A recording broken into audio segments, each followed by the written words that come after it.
On December 31, 1821, the Missouri legislature responded to the U.S. government's offer of 4 square miles of land for the purpose of a capital city for the soon-to-be state of Missouri. Chapter 351 of the Revised Statutes of Missouri accepted the offer and defined the boundaries of that tract of land in Township 44 North, Range 11 West. It is what we now know as the central section of the city of Jefferson. When the first state building burned in 1837, provisions had already been made for the construction of a building to be the new capital. Those plans were completed with this building in 1840. The intersection seen in the foreground is that of Capitol Avenue and Jefferson Street. The photo was probably taken in approximately 1855. Following the successful privatization of the steamboats on the Missouri River, the steamboat trade reached its golden years when packet service, a form of commuter service, came into its own in the years 1847 through 1858. During this period of time, the steamboat was king and it dominated commerce and transportation on the Missouri River. In midsummer 1858, the North Missouri Railroad was completed from St. Charles to St. Joseph, and in February 1859, the Hannibal and St. Joseph Railroad was completed from Hannibal to Macon, where it interlined with the North Missouri Railroad. Within 3 months of the completion of the North Missouri Railroad, all steamboat packet service on the lower Missouri River between Mississippi River and St. Joseph was effectively discontinued due to the competition that steamers could not begin to win. All communities along that section of the river were relegated to local ferry service and the occasional freight boat. The railroad is now king. Sedalia was a town in west central Missouri with a population of approximately 3 times that of Jefferson City in the early 1890s. It was a normal town by day, but by night it was wide open. It was serviced by 4 major railroads running directly into town, promoting rapid growth of the city in the early 1870s. As a result, it became both a major wholesale and retail trading center, and the major railroad repair facilities in that community further supported its infrastructure. In 1891, a measure was introduced to the floor of the House of Representatives promoting a move of the capital of Missouri to Sedalia. After much discussion and the suggestion of a number of communities other than Sedalia, the bill was tabled. Several days thereafter, the bill was reintroduced to the House floor and was immediately voted down. There had been previous attempts by Sedalia to remove the capital from Jefferson City as early as 1875, and again in 1887 when the bill to remodel the old capital was presented. The city fathers concluded that Sedalia had the talking points to possibly win their bid this time, and that Jefferson City lacked the facilities necessary to support a growing government body. They decided that it was time to upgrade all of the facilities available in Jefferson City to counter the repeated efforts of Sedalia. In 1891, to counter Sedalia's arguing points and enhance the city's probability of retaining the capital, the city fathers created a long laundry list of items that would require improvement. Those items included improved streets, roads, sidewalks, visitor accommodations, public transportation, electrification, lighting, public water supply, and many more items. Chief among these items was the need for a bridge crossing the Missouri River to gain access to 2 additional railroads on the north side of the river, and the possibility of a trolley crossing the bridge for better access to those railroads. The residents of the city immediately began to work on those improvements. As early as 1892, the eventuality of a bridge crossing the Missouri River was being discussed in the Jefferson City Commercial Club. As early as 1892, a bill had already been put forward in the U.S. legislature to allow construction of a bridge crossing the Missouri River at Jefferson City. But on March 23, 1893, the state Republican newspaper reported that Congress had adjourned, and it would be another 2 years before the bridge at that location would again be considered. With the new session of Congress in 1894, the bill was again taken up. As enacted by the Senate and House of Representatives of the U.S. Congress on May 28, 1894, in Chapter 81, an act to authorize construction of a bridge across the Missouri River at some point within 1 mile below and 1 mile above the present limits of the city of Jefferson, Missouri. It is important to note that the plans submitted for consideration included both the high bridge plans and the low bridge plans. The proposal for construction of a low bridge at Jefferson City was flatly denied by the War Department as being too restrictive. The last two sections of that bill made provisions for starting and completion dates for the bridge and a statement of the right of Congress to exclusively alter, amend, or repeal the bill. Commencement of construction of the bill was specified to begin no later than 1 year after the approval of the act and finish within 3 years of its passage. The engineer of Jefferson City Bridge and Transit Company obtained 4 bids on construction of the high bridge at Madison Street. The proposition of Mr. A.J. Tulloch, proprietor of the Missouri Valley Bridge and Iron Works of Leavenworth, Kansas, was found to be the best and most acceptable. After this, the company started plans for a bridge located on Madison Street, a natural site for a high bridge. But upon careful investigation, Missouri Valley Bridge and Iron Works Company soon became convinced that it would be impossible for them to build such a bridge at that location. On January the 8th, 1895, the Senate and House of Representatives approved an amendment to the original bill, which would change the original specifications of the bridge. However, it would not change the specified dates for commencing construction or completion of the construction.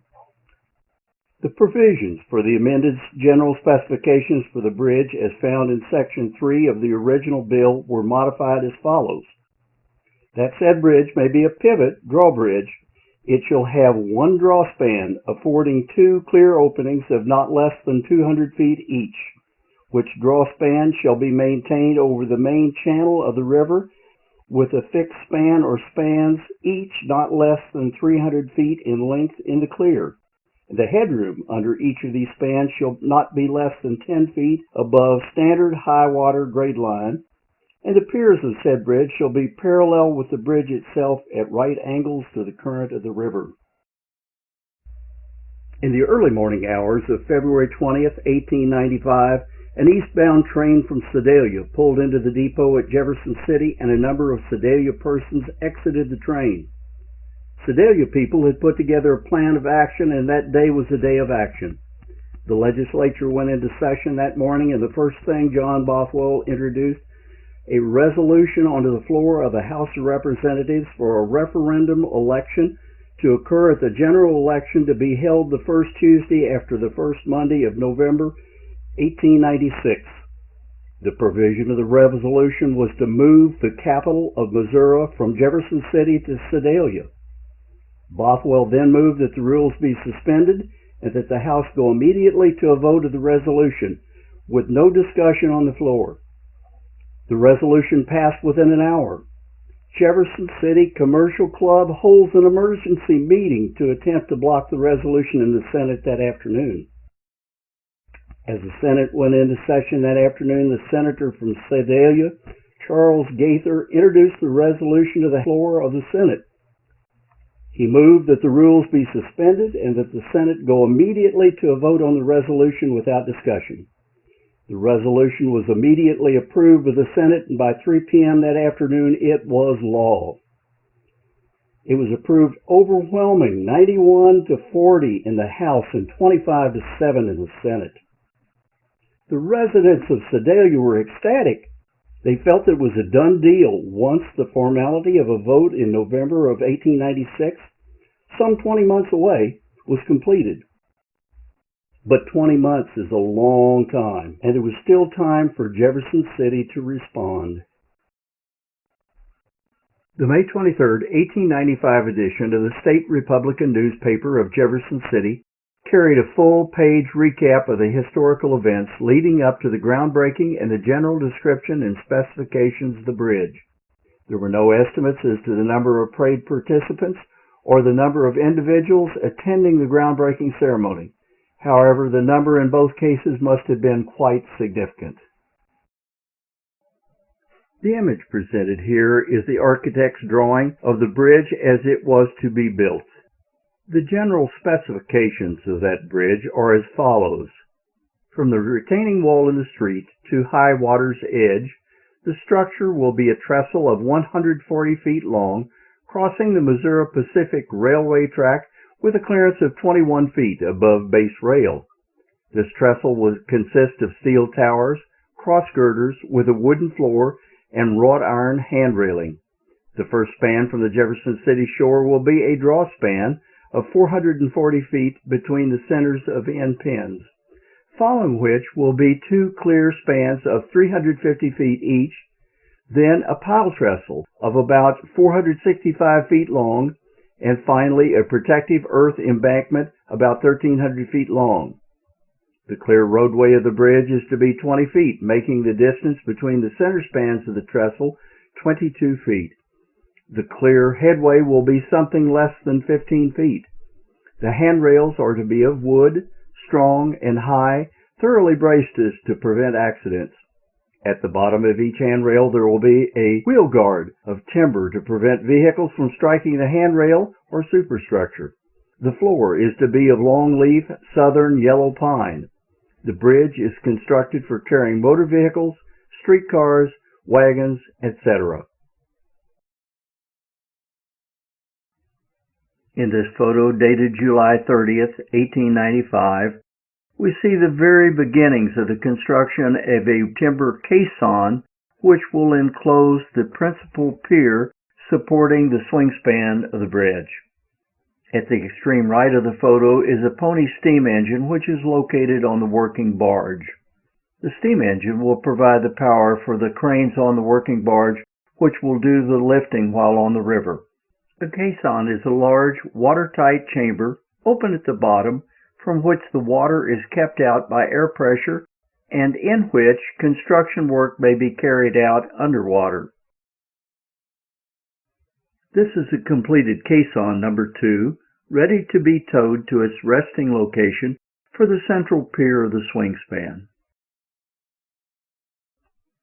Picture number 7, dated August 17, 1895, shows a caisson number 2 with steel shell in place.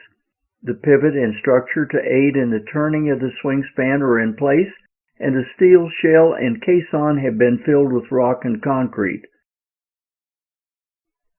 Picture number 15, dated October 9, 1895.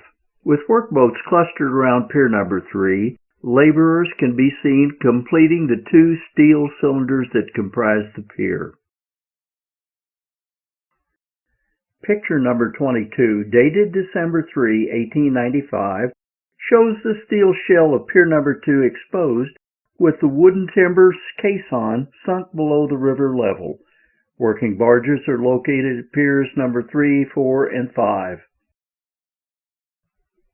Picture number 23, dated December 5, 1895, laborers are mixing concrete and wheeling it to fill the cylinders on pier number 1. In this photo, dated December 27, 1895, we see the first appearance of what is termed as false work that will facilitate the construction of the bridge.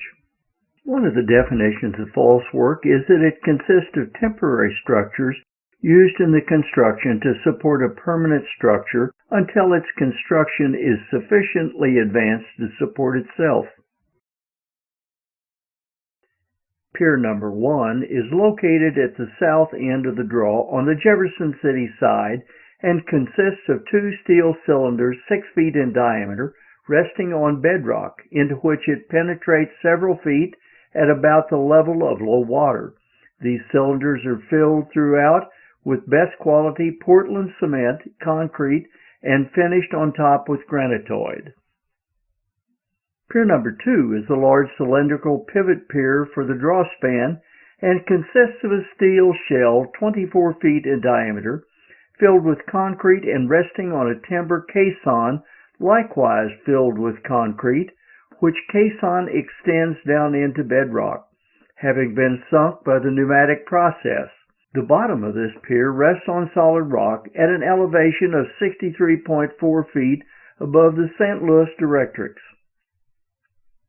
Pier number 3 at the north end of the drawspan and supporting one end of the fixed spans consists of two steel cylinders 10 feet in diameter for about the lower half of their length and 80 feet in diameter in the upper half. These cylinders are filled with Portland cement concrete and were sunk by the pneumatic process down to and into bedrock. The lower edges of these piers rest on bedrock at an elevation of about 47 feet above St. Louis City directrix. These two cylinders comprising the pier are thoroughly braced together with steel girders, rods, and struts, and finished on top with granitoid. Pier number 4 is of the same general construction as pier number 3, but it rests in bedrock at an elevation of about 42.6 feet above the St. Louis directrix. Pier number 5, at the extreme end of the bridge proper and supporting the north end of the further span, consists of two steel cylinders extending down to elevation 80, each being filled with long cypress piles, which piles were sunk by hydraulic jets into bedrock. The cylinders are filled with Portland cement concrete and the pier finished on top with granitoid. Surrounding this pier is a large mattress loaded down with rock, and in addition to this, as an extra precaution, there is placed about it 500 yards of riprap. Picture number 26, dated December 30th, 1895. False work for the first half of the swing span is complete, and laborers are in the process of erecting a traveler. A traveler, in this case, can be defined as a movable scaffolding capable of lifting structural steel from barges below and providing a platform from which the laborers can work. Picture number 31, dated January 5th, 1896. Laborers are erecting the third bent of the traveler. Picture number 34, dated January 16th, 1896. The traveler is complete, and we see the first signs of the erection of the superstructure. Picture number 42, dated January 26, 1896. The superstructure of the swing span is complete, and the false work beneath it is in the process of being removed. The steamer J.W. Spencer, which has aided in the construction, is seen in the background. The Spencer was Jefferson City's ferry for almost a decade before the construction of the bridge. Note that the deck which rested on top of the false work is being incorporated into the superstructure, becoming the bridge deck. Picture number 44, dated February 24, 1896. This is the partially completed bridge as viewed from the Callaway County side of the river. At the right on the bridge is the pony steam engine, which works closely with the traveler. Below is the winter work barge. Picture number 46, dated February 26, 1896. At this point, the bridge is essentially complete. Workers can be seen in the superstructure where they are assumed to be tightening cables, which adds stiffness to the superstructure. At the extreme left of the bridge, the traveler can be seen split in half at the top, with each half falling into the river on the respective sides. With the beginning of construction of the superstructure on December 27, 1895, until February 26, 1896, a total of 61 days were required to complete the superstructure. Picture number 49, dated March 9, 1896. The bridge stands complete with the rails used to guide the traveler still in place. It is unknown as to whether the rails remained in place for the planned trolley, which first appeared on the bridge on April 1, 1910. The individuals on the bridge are unidentified. Picture number 54, dated March 22, 1896. The swing span of the bridge is shown fully open for the first time on this date. Stationary spans can be seen to the rear. Picture number 55, dated March 30, 1896. The swing span of the bridge is fully open, which allowed passage of the first steamboat through the opening. The steamer Lily is a lighthouse tender, which is one of the fleet of boats of the Army Corps of Engineers. Pictured here are the board of directors of the Jefferson City Bridge and Transit Company, which were the operators of the bridge.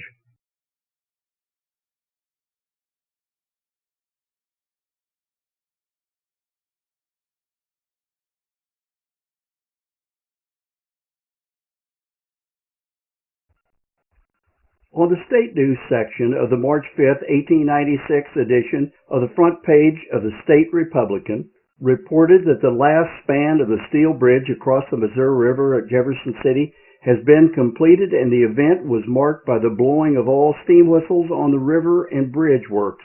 The bridge will be open for traffic on the 1st of April, but the formal dedication will not take place until some weeks later.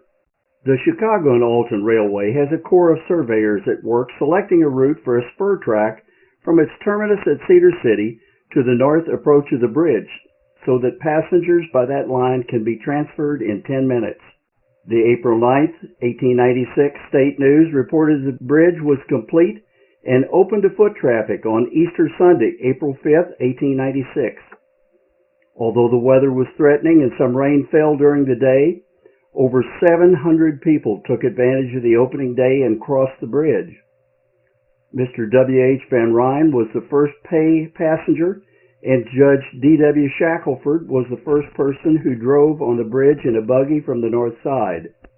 The April 16, 1896 edition reported that the bridge across the Missouri River at Jefferson City has been completed so that wheeled vehicles are crossing upon it.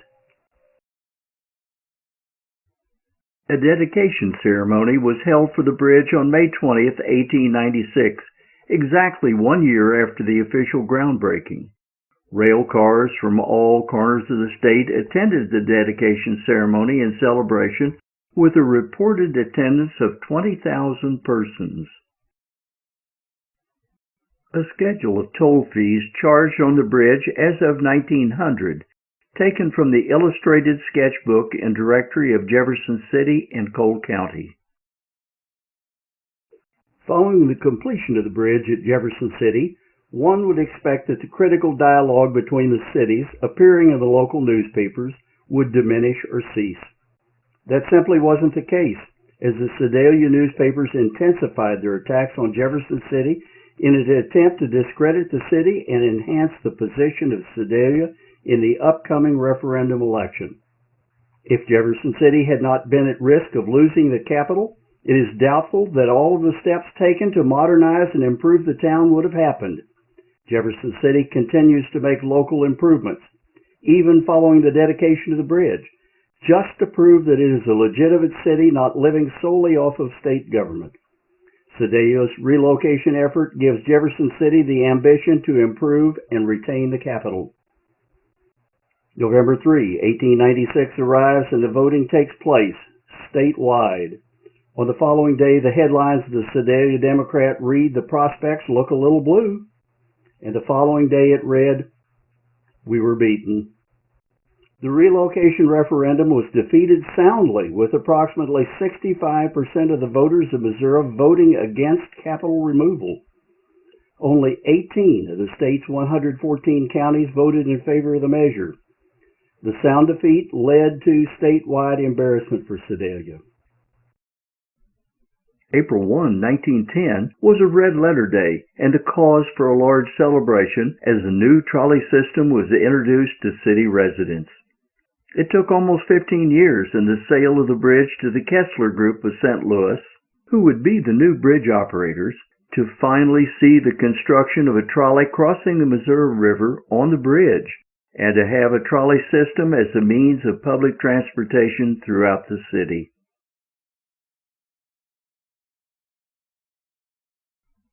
Shortly before, the state of Missouri had acquired the aging bridge to support the paving of Highways 54 and 63, and on October 5, 1932, made the bridge toll-free.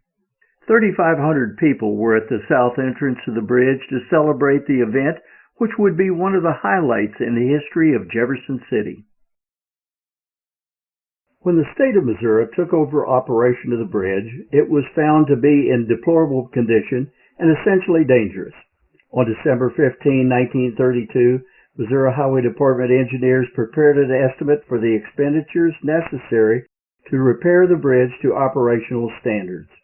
That estimate amounted to $115,842.98, with $51,870 allocated for the repairs and upgrading of the swing span alone. The engineers had prepared a more detailed estimate of the $51,870 cost associated with the repairing and upgrading of the swing span and its operating components. After substantial expenditure by the state of Missouri on renovation and repairs to the bridge when it was first acquired, it was determined that the ongoing cost of maintenance to the old bridge was becoming more burdensome, and that during the period 1932 through 1939, the cost of maintenance and construction on the old bridge amounted to $231,902.08. With continually increasing traffic loads on the old bridge from Highways 54 and 63, the maintenance expenses on the bridge were soaring. An August 5, 1948 report on maintenance by the Missouri Highway Department engineering staff indicated that the cost of maintenance for the life of the bridge to that date had cost a total of $407,743.77. It was apparent at that time that the service life of the old bridge was limited, and plans for a new bridge were in order. The two bridges coexisted only briefly. Shortly after the new bridge was completed and opened to traffic on August 20, 1955, demolition of the old bridge commenced 2 days later on August 22nd. By mid-September, Kansas City Bridge Company had demolished the swing span, and by mid-October, the last remaining span of the bridge was dropped into the river to be reclaimed for salvage.